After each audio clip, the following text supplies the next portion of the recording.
샬롬. 저는 깊이 있게 생각하고 강력한 운동을 일으키자 원주지구 51대 총단 바다총단에서 총무순장으로 섬기고 있는 박윤세 순장입니다.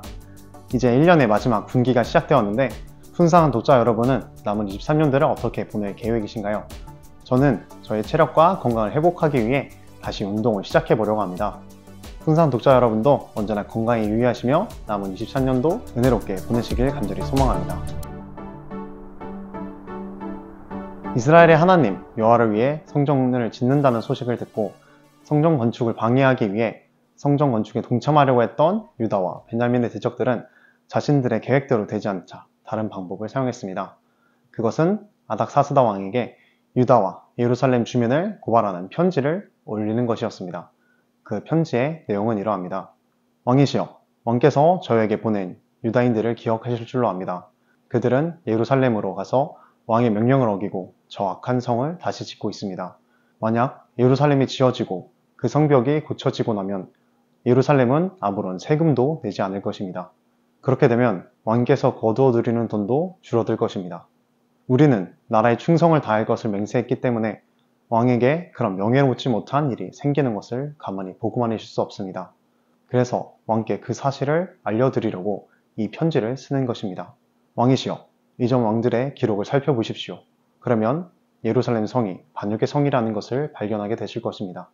예루살렘은 왕들을 괴롭혔던 곳이고 페르시아가 다스렸던 다른 지역들까지 피해를 입혔던 곳입니다. 이 성을 다시 짓는 일과 성벽 보수 작업이 끝나게 되면 왕께서는 유프라테스강 서쪽 지방을 다 잃게 될 것입니다. 이처럼 그들은 유대인들이 충성스럽지 못할 뿐만 아니라 바사 나라의 위험한 사람이라 모함했습니다. 그러나 자신들은 바사 나라에 매우 충성스러울 뿐만 아니라 그 나라의 이익과 영광에 지대한 관심이 있다고 자처했습니다. 그렇기에 왕이 수치당함을 참아 볼 수 없어서 성전 건축을 중단케 하도록 아닥사스다 왕에게 간청한다는 것이었습니다. 그러자 아닥사스다 왕이 이런 답장을 보냈습니다.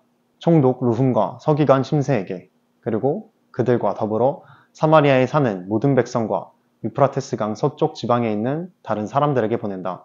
내가 옛 기록을 찾아내라고 명령하여 알아본 결과 예루살렘은 오랫동안 반역을 일삼던 곳임이 드러났다.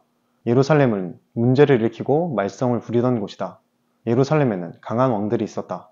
그들은 유프라테스강 서쪽 지방 전체를 다스리면서 온갖 세금을 거두어들였다. 이제 그들에게 명령을 내려 이를 멈추게 하여라. 내가 명령 내리기 전까지 예루살렘 성을 다시 짓지 못한다. 이 일을 틀림없이 하도록 하여라. 예루살렘 성을 짓는 일이 계속되면 나라가 피해를 입게 된다. 라며 성전 건축하는 것을 약 16년 동안 중단시켰습니다. 저는 오늘 말씀 묵상을 하면서 성전 건축을 방해하기 위해 수단과 방법을 가리지 않았던 대적들이 쓴 편지에 주목했습니다. 이방 민족들은 일어나지도 않은 미래의 일을 두려워했고 사탄은 사람들 마음에 거짓된 두려움을 심어 하나님을 대적하게 했습니다. 그 결과 성전이 건축되는 것을 중단케 하기까지 이르렀습니다. 당시 이스라엘 사람들의 마음은 어떠했을까요?